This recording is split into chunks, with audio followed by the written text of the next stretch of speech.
కేవలం 7,999K up to 10 kgs వరకు బరువు తగ్గి అధిక బరువు నుంచి వచ్చే ప్రధాన సమస్యలను దూరం చేసుకోండి. అనిల్ రావిపూడిని కొరటాల తరహా సెంటిమెంట్ వెంటాడుతోందా?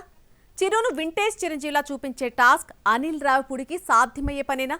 కథ సంగతేమో కానీ టైమింగ్ కామెడీతో నెట్టుకొస్తే బొమ్మ బ్లాక్ బస్టర్ అవుతుందా? మెగాస్టార్ చిరంజీవి హీరోగా అనిల్ రావిపూడి దర్శకత్వంలో ఓ ఫుల్ కామెడీ ఎంటర్టైనర్ రాబోతుంది. అయితే ఇప్పుడు ఈ సినిమాపై మరో క్రేజీ గాసిప్ వినిపిస్తుంది. ఈ సినిమాలో చిరు డ్యూయల్ రోల్లో కనిపించబోతున్నారని, ఒక పాత్ర వింటేజ్ చిరంజీవిని గుర్తుకు తెస్తే మరో పాత్ర ఫుల్ యాక్షన్ మోడ్లో ఉంటుందని రూమర్స్ వినిపిస్తున్నాయి. ఇదంతా చిరుతోనే సినిమాను మొత్తం చూపించాలనే ప్లానింగ్లో భాగమని ప్రత్యేకంగా చెప్పక్కర్లేదు.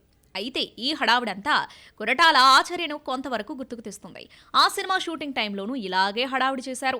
అంతా బాగానే ఉంది, కానీ బాస్ను పెట్టుకుని వింటేజ్ చిరంజీవిని దింపేస్తే గ్యారంటీ హిట్ వస్తుందని అనిల్ రావిపూడి ఎందుకు అనుకుంటున్నాడు? మారిన ట్రెండ్లో సీనియర్ హీరో మళ్ళీ తనలాగే కనిపిస్తే హిట్ వచ్చి పడిపోతుందని ఎందుకు అనుకుంటున్నాడు? బ్రూస్లీ సినిమాలో చిరు వేసిన స్పెషల్ గెటప్ చూస్తే వింటేజ్ చిరు కనిపించాడు. శ్రీను వైట్ల తీసిన ఈ సినిమాకు ప్రేక్షకులు విజయాన్ని అందించారా? అసలు అనిల్ రావిపూడి అనుకున్నంత అవుట్పుట్ ఇప్పటి చిరుతో వస్తుందా అన్నది మొదటిగా ఎదురయ్యే ప్రశ్న. ఇక ఈ సినిమాను కంప్లీట్ కమీడియన్స్ తో నింపేసి చిరు తరహా సిచ్యువేషన్ కామెడీతోనే కొట్టుకొస్తే హిట్ వచ్చేస్తుందనే గ్యారంటీ లేదు. ఒకవేళ ఉంటే జై చిరంజీవకు పెద్ద హిట్ పడాలి కదా, అప్పుడెందుకు పడలేదు? ఇవన్నీ ఆలోచించి కొరటాల ఫేస్ చేసిన ఇష్యూస్ ను దృష్టిలో పెట్టుకుని అనిల్ రావిపూడి ఎంతవరకు సేఫ్ గేమ్ ఆడతారన్నది చూడాలి.